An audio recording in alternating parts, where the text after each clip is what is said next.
Rob Wright's Gen X Pop Culture, and on today's episode, we're going to talk about one of my favorite albums. It's The Stranger by Billy Joel. This is one of his best albums. I absolutely love it. I think it's one of the prettiest albums I've ever heard.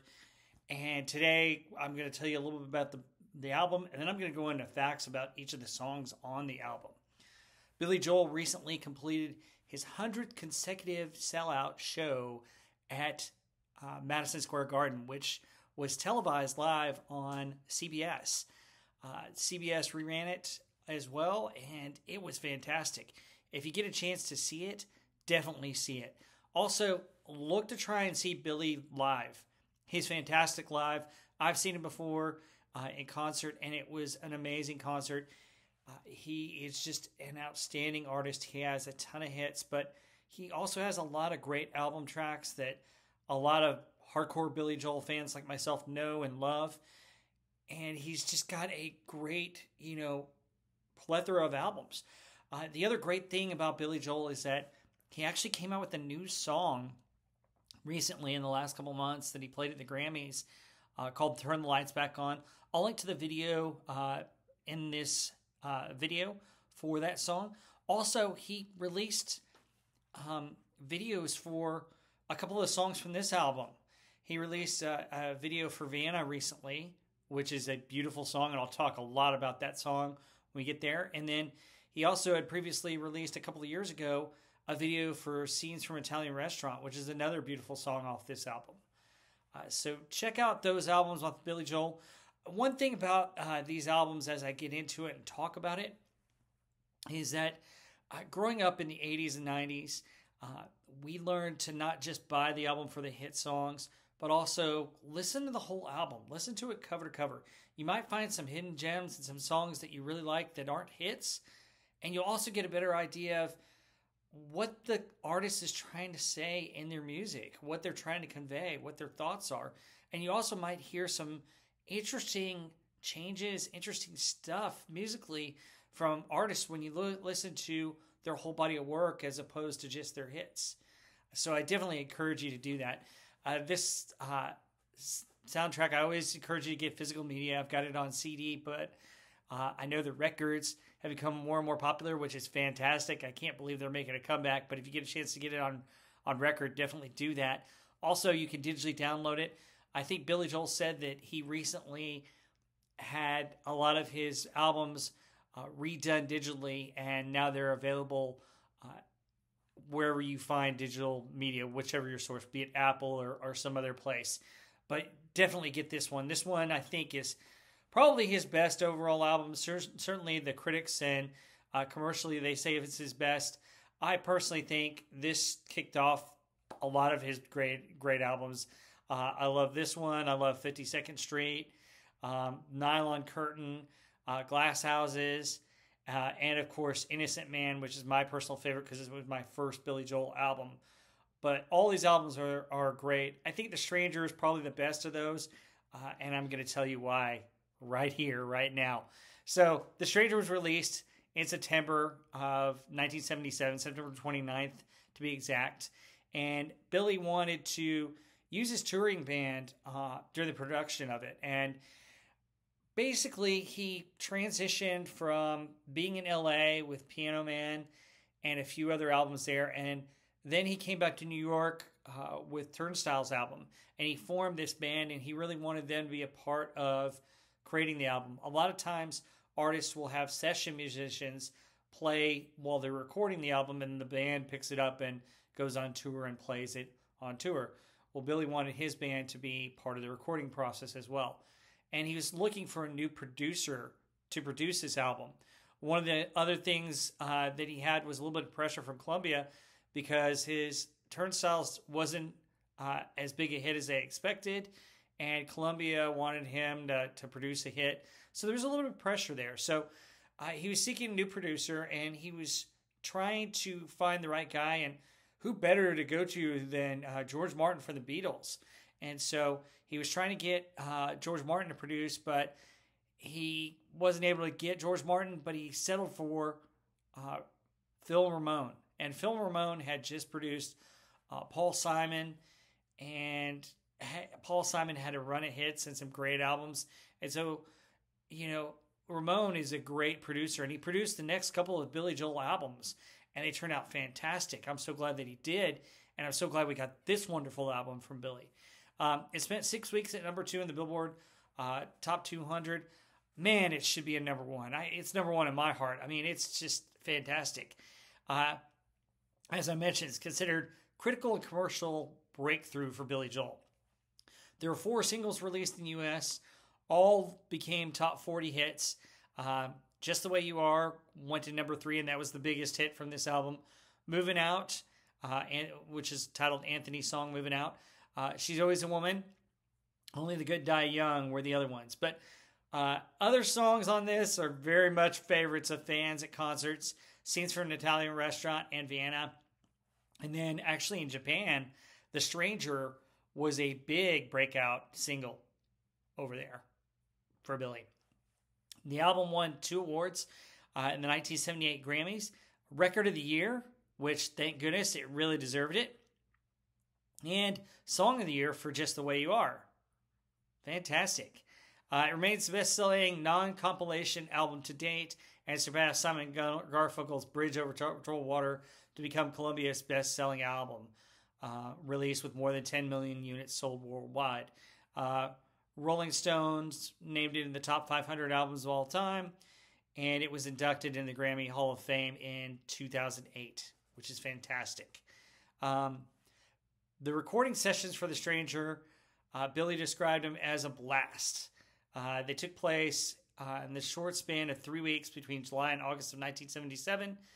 The album contains 9 songs, 4 of which were released as singles, as I mentioned. The songs were all recorded with Joel alongside with his band, as we mentioned as well. And they brought in other musicians to do specific songs, which I'll talk a little bit more about as I get into the songs. Despite the formation of Joel's band, the songs on The Stranger didn't feature any consistent guitarist. They had different players coming in and filling out for each song. And according to Joel, the reason for the initial lack of consistent guitarists was because it was hard to find the right guitarist for his band. So that's a little bit about the production of this. Let's get into this great album. Basically, I'm going to talk to you about my favorite tracks, starting from the back, 9 all the way down to 1. By no means would I say that I think the whole album's good. I think you should listen to it cover to cover. I think there are some songs that are a lot stronger than others. There are ones that are personally in my top 5 Billy Joel songs of all time on this very album. So let's get into these songs. So I'm going to combine the last 2 songs on the album, songs number 8 and 9. And they're my 8 and 9 on this album. Get It Right the First Time and Everybody Has a Dream. They're good songs, but I don't think they're as strong as the first 7. The first 7 on this album could probably go in any order. They're that strong. But Get It Right the First Time is inspired by the challenge of first meeting and confronting a person, highlighting the importance of not messing up to get that first date right so that you can have a relationship with this person. And it has kind of a 70s feel to it. It has a funk to it, and I love the drums on it. And there's a chorus with the la la la la la la, and I think it fits in with other songs of the time and the 70s. It fits right into that easily listening to rock and funk music that happened back then and it was a staple of 70s rock. It's an almost funk disco beat, like I mentioned. It was written as a relief to the strength of other things. We thought we needed to just have a little breath, which is really just all that it's just breathing is what was said about this. The other thing is Liberty DeVito, who's Billy's drummer, talked about this song, and he said it took many attempts to get this song right. He said it was one of the hardest songs for the band to record. It wasn't until the very end of the recording of the album that we actually get it right the first time. So we didn't get it right the first time at all. So I think that's hilarious. But This song's a catchy tune, but it's just not as strong as the other songs on this list. Everybody Has a Dream is the last song on it, and the cool thing about it, at the end, it fades into a repraise of The Stranger, which is really cool. But this song is kind of like a gospel type song. I could see a Joe Cocker or even a Ray Charles singing this song. It was actually written prior to The Stranger, according to Joel, and he said it was written as a folk song, and he said they redid the approach like Joe Cocker singing gospel. It just felt like a great way to sum up the album, sort of a gospel celebration. And yes, it does that. It's a good song. Like I said, quality song here, but I just don't think it has the punch and the kick of the first 7 songs. The other thing about these 2 songs is there's not a whole lot of information about them because they weren't hits. They haven't been played in a long time.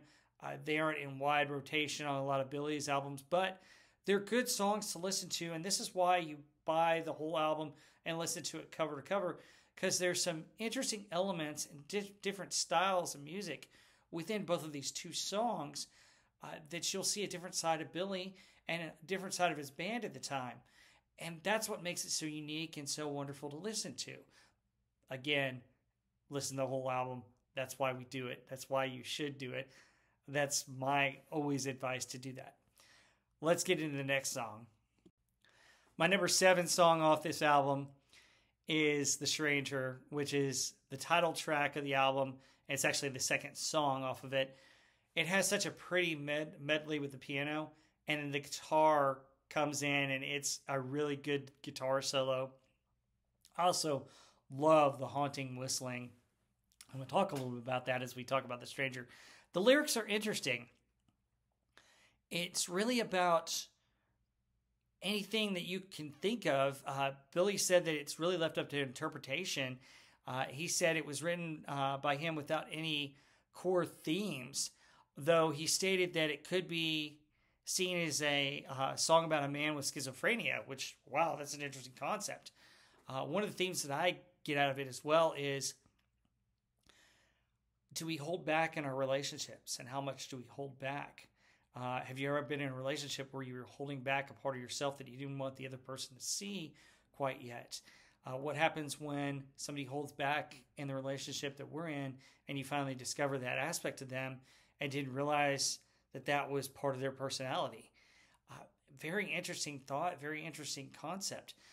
The other thought that I had with this album is, are you ever in a relationship where you put somebody on a pedestal and you think they're one way, and then get into a relationship and getting to know that person, and then all of a sudden they're not quite what you thought? That's interesting too. That's what's fascinating about the lyrics in this and how it is musically as well. Now, while composing the song, Joel whistled the track signature theme for Ramon, and he was trying to find a wind instrument that would go perfect for that. But Ramon told him that his whistling was amazing and thought he should keep it in. And so they kept it in, and it's fantastic. I love the whistle. According to Joel in an interview with the Today Show, the progressive rhythm used in the song came about while he was toying with an Ace-Tone Rhythm Ace drum machine, which contained a drum beat that he heard while scrolling through the machine's library of rhythm tracks. So he's not the first artist to do this. Phil Collins did that a bunch on some of his albums, and a couple of other artists had done that as well, because drum machines were a new technology in the late 70s, early 80s, and a lot of artists were experimenting with them.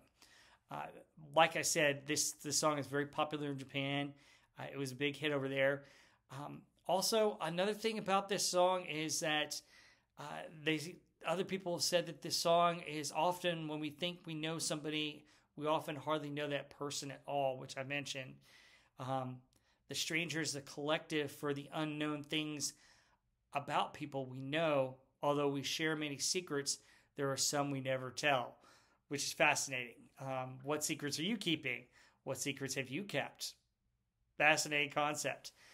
So another snippet from Joel here about this song is that The song can relate to how we don't always know ourselves, which is introspective as well as external. He says that his heartfelt suicide attempt at 21, he did attempt suicide by drinking furniture polish. I can't talk today. Furniture polish. Thank goodness it wasn't successful. And it was an inspiration for this song. He also revealed a dark side of his personality that he wasn't readily apparent, which is interesting. That's what makes this song unique. You hear the tune, you hear the whistle. When you start listening to the words of the song, it forms a different picture for every person, depending upon what avenue you want to go down. And that's what I love about this song. Really, really unique. Give it a listen. So the remaining 6 songs could change any given day. They're that good. But my number 6 would be Only the Good Die Young. I love the saxophone in the song. And it's just such a catchy rhythm and a catchy tune. Although the words are interesting and depending upon your point of view and what you think of them, they may cause you to think, wait, what did I just hear? So it was a song from a point of view of a boy trying to appeal to a Catholic girl, and it was inspired by a girl named Virginia Davis, who Joel had a crush on in high school. Now, I don't know if it was Virginia Davis because I've heard her last name was different depending upon what source you go to. So a girl named Virginia he had a crush on, and she noticed him when he was playing the piano. So that's basically what it's about. Only the Good Die Young was written by Joel while opening for the Beach Boys in Knoxville, Tennessee, at which point it sounded slower pace and more akin to a reggae tune, with Joel even singing the lyrics in a Jamaican accent. Can we stop right there and rethink that? What would you think of this song if it was done with a Jamaican accent with a reggae beat? It would sound pretty weird.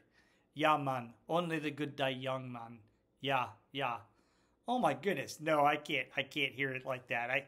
I do a terrible reggae Jamaican accent, but just for the thought of that, oh my goodness. The mood of the song was shifted the insistence of Liberty DeVito, who had a profound effect on Billy Joel and a lot of his songs and music. And he told Joel, why are you singing like that? The closest you've been to Jamaica was the Long Island Railroad, which is pretty funny. Ramon suggested this song be played as a straight 4-piece, while DeVito played a shuffle beat, proposition which Joel found he enjoyed the sound of, despite the concern for initially seeming odd and clunky. So this one was a little bit difficult for them to kind of work through. Only the Good Die Young was controversial for its time as well. When Catholic dioceses heard about this song, they complained to radio stations and to Columbia and really tried to get it banned on radio. It's crazy. Basically, it's about a guy trying to hook up with a Catholic girl, but they tried to censor it. And what happened when they tried to censor it?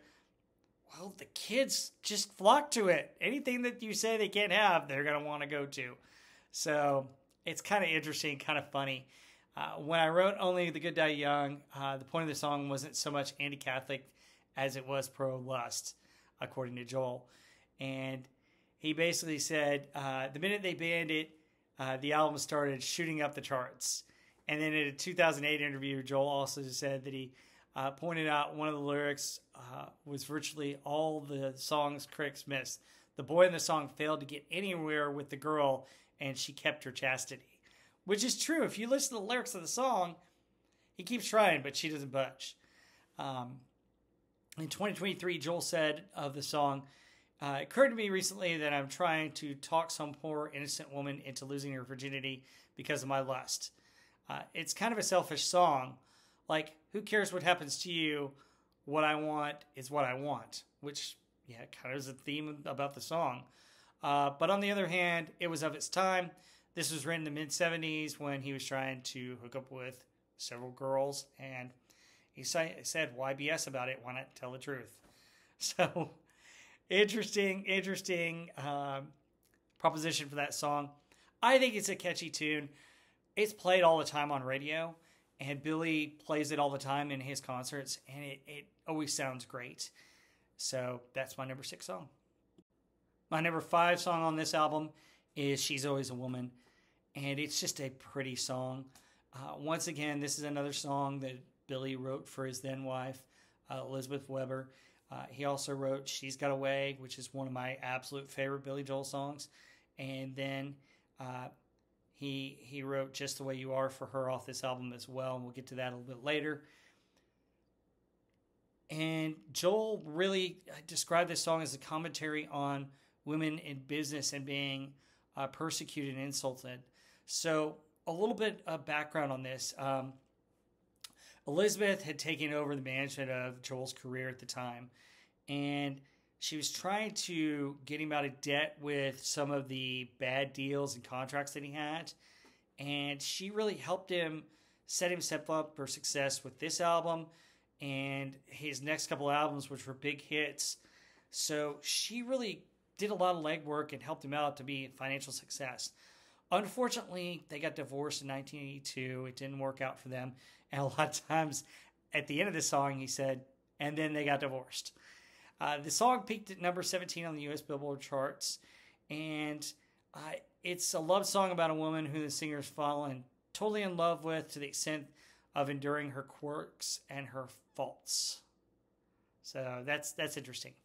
Billy Joel was influenced by Gordon Lightfoot and his mellow acoustic guitar ballads. He stated in an interview that he was attempting to replicate the finger-picking common in folk guitar music, which is fantastic. And that's kind of the way he set up the tune for this. This was a staple Billy Joel concerts in the late 70s, but when his marriage fell apart, he dropped it from the set list, playing it only sporadically from 1980 to 2005. On one of his college tour shows, Billy said that it was about his first wife, who he didn't really want to be singing about in the first place. I explained that while he was singing it, he would start thinking about what meal he would eat after the show. He said he had no passion for it, and that's why he dropped it. In 2006, Joel returned the song to his live repertoire, often deadpanning at the end, and then they got divorced, like I mentioned. This is a pretty song. It's a great song. I know a lot of friends of mine absolutely love this song. I like it. I think it's a great song. I think She's Got Away is a better song than this one, but it's still a great hit, and it's fantastic on this album. My number 4 song is the song that kicks off the album, Anthony's song, Moving Out. Such a great song. Has a wonderful rhythm. Love the melody. Love the lyrics to this song. It's the opening song of the album, and it centers around Anthony, a grocery store employee from Long Island who dreams of making it big and receiving pressure from his family to move out and go his own way. The song critiques the ambitions of working and lower middle class New Yorkers who strive for material success as evidence of social mobility, which is interesting. In the 70s, particularly the late 70s, was the rise of some pretty high inflation, and you did have unemployment rates that were a little bit higher as well. So the mobility wasn't as strong there, and this is kind of a working class song, which is fantastic, and it still holds up today. Joel describes the characters as blue-collar occupations attempting to distance themselves from their working-class roots by acquiring status symbols, such as upgrades from Chevy to a Cadillac, or purchasing a home in Hackensack, New Jersey. He implies these efforts are ultimately futile. According to Joel, Anthony is not a real person, but rather every Italian, Polish kid that he kind of grew up with trying to make a living in the United States. Joel also, in an interview with Howard Stern, said, "I've seen friends of mine who were pressured into taking a job to take care of the family, and then they never fulfill themselves. They're doing it because that's what you're supposed to do and where you're supposed to go. Everybody's got something they love to do or something they should be doing, a talent. I see people wasting their lives not putting their talent to a purpose so they can have cool stuff. You get a Cadillac and then you're fine. And it's commentary not only on blue collar, but chasing your dreams, which is inspirational and has a deeper feel to it. When you listen to the song, if you think about chasing your dreams versus just working stuff to provide for somebody, that's an interesting retrospective on this song. And it kind of changes the song a little bit in my mind and in my thoughts after hearing that from Billy. Joel also stated in a Q&A section that he initially wrote the song's lyrics to the tune of the song Laughter in the Rain. And what had happened, Liberty DeVito and him talk about this, and he brought this song and it started out with the tune of Laughter in the Rain, and Liberty DeVito, who's his drummer, said, "That's Laughter in the Rain, you idiot." And so he had to go back and redo it.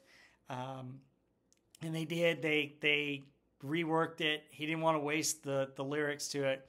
And so he rewrote the song with a new melody that fit the lyrics. And I think this is a beautiful song. It's perfect. And that's why it's my number 4. So my number 3 is the biggest hit off this album, Just the Way You Are. I love the melody. It's such a beautiful song, and Joel's voice is outstanding in this. Also love the saxophone on this song. The saxophone is so pretty with that solo on it, and just the lyrics are fantastic.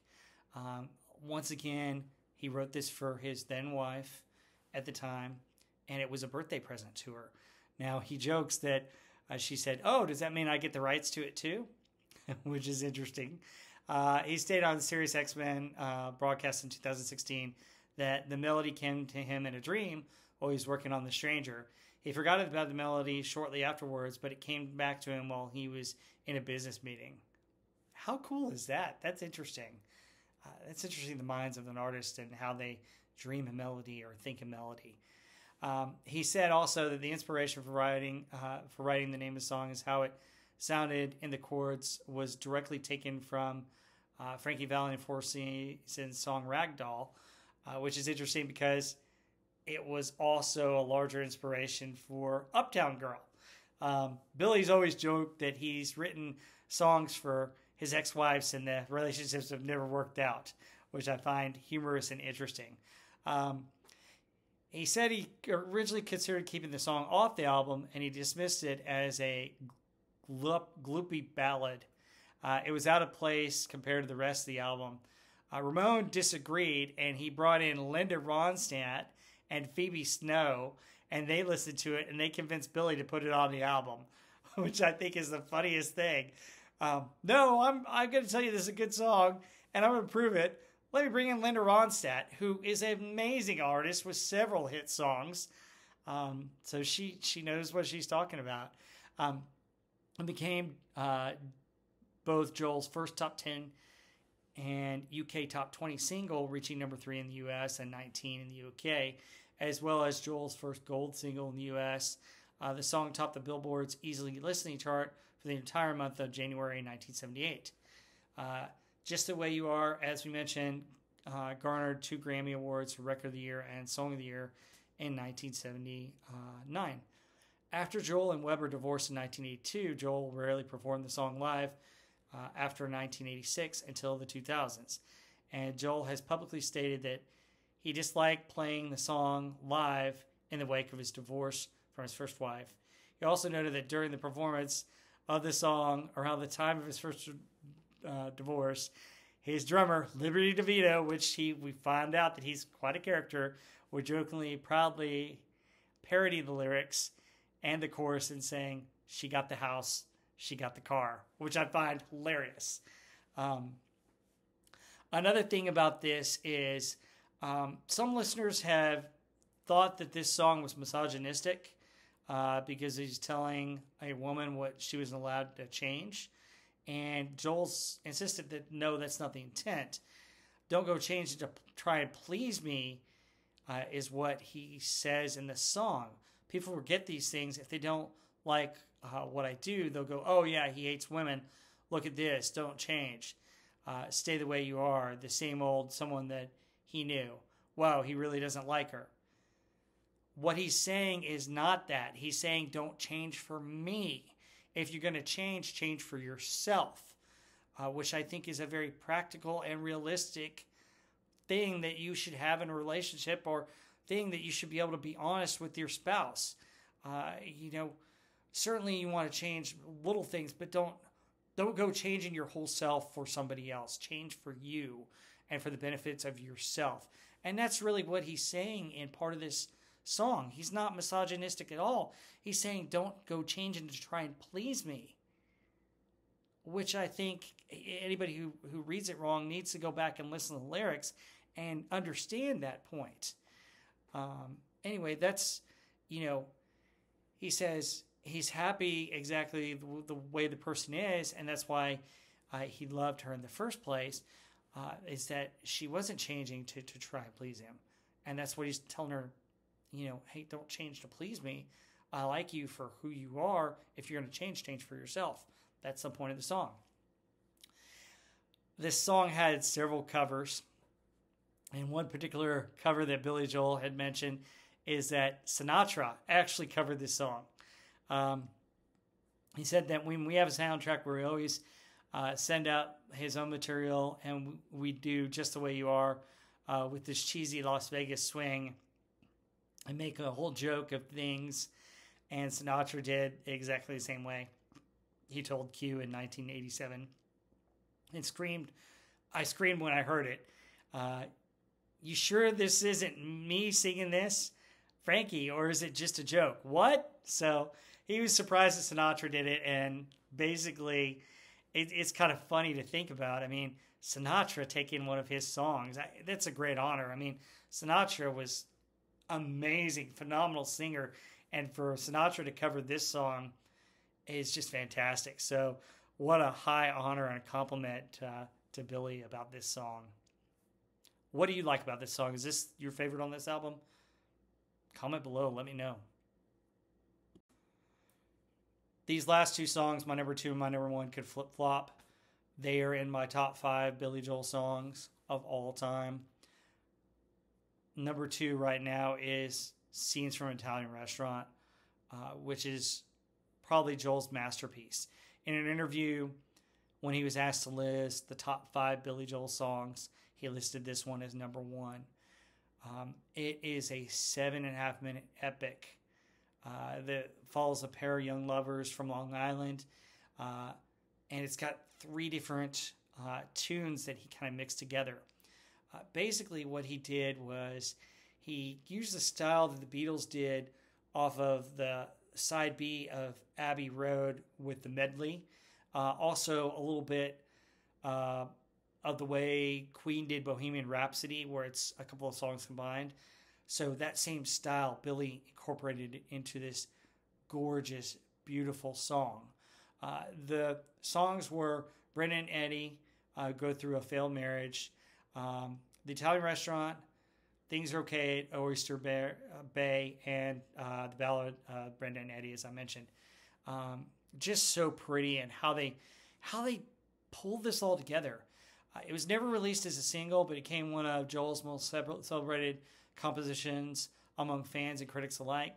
It appears on most of his compilation albums, and it's one of his favorites to perform live.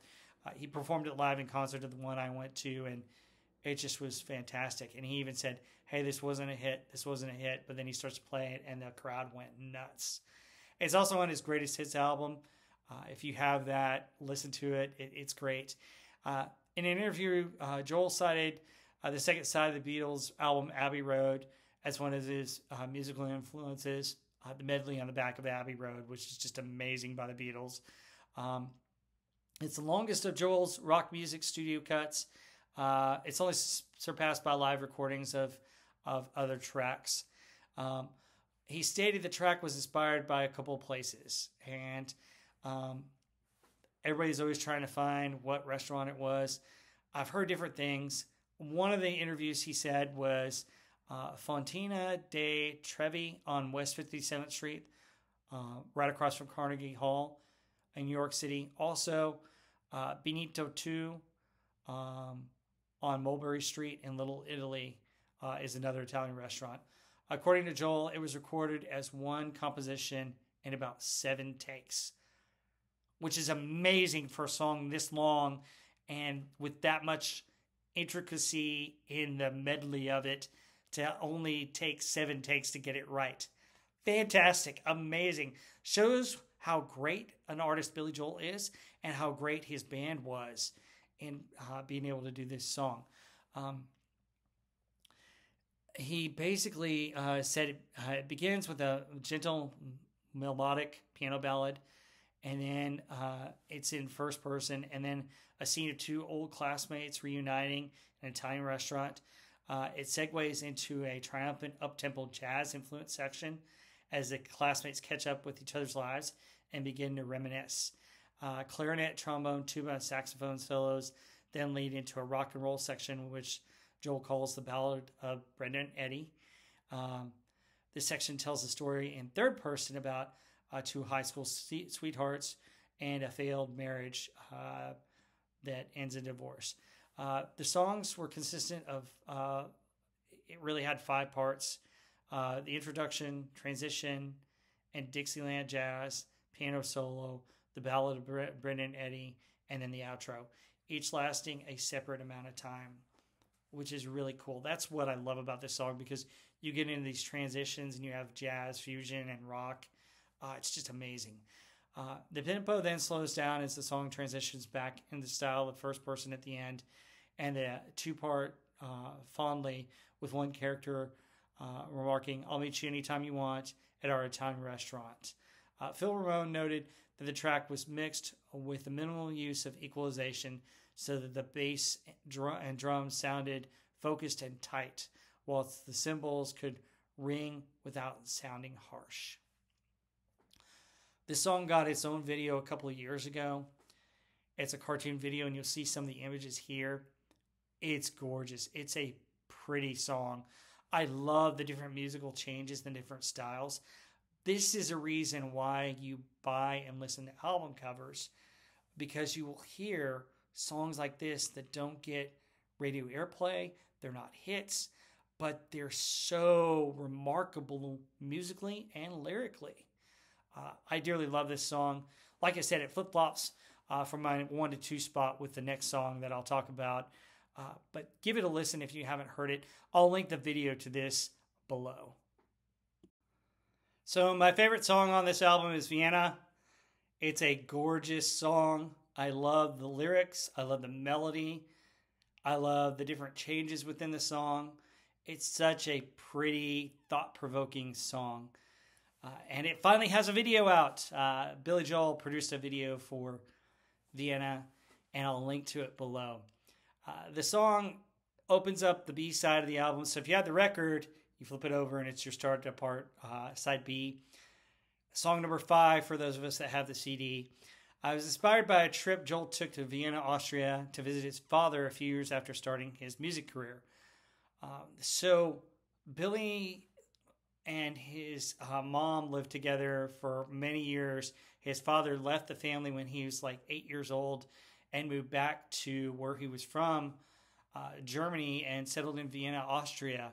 Now, I can't imagine what Billy was going through and what it took for him to reach out, find his father, and reconnect at age 22, 23 when he was starting his music career.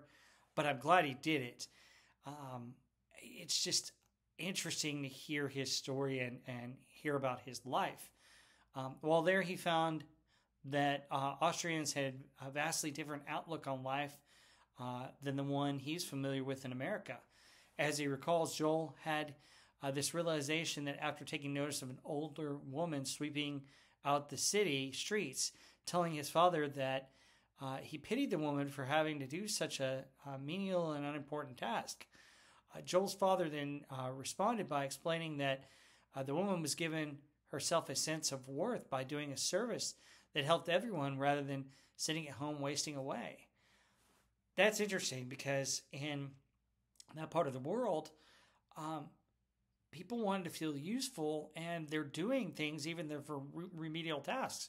Whereas here, we tend to think of elderly people as helpless. They can't do anything.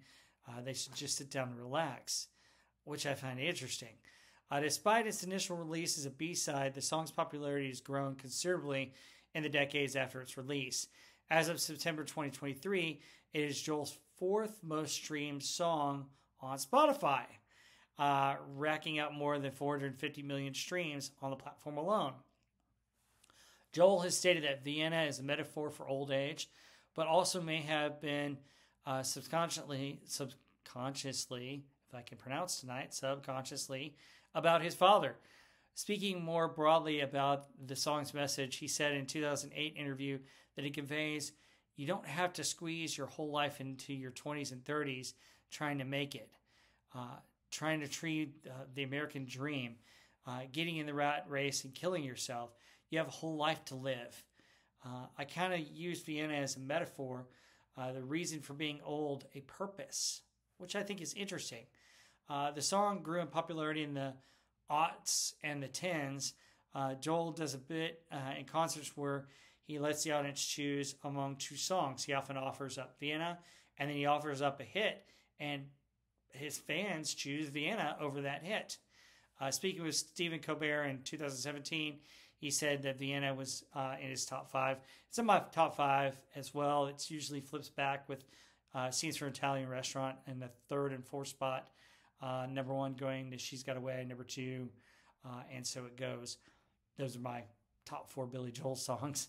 But this song also, I think, for me, another aspect or what I get out of this song as well is patience. I think at times, particularly for myself, I can become impatient or overeager to get somewhere or to do something or to have that success or have something happen or get to somewhere. And this song kind of reminds me, hey, wait a minute. You're being impatient. You're being overeager. You need to enjoy the moment sometimes. Enjoy what you've got. Enjoy where you are.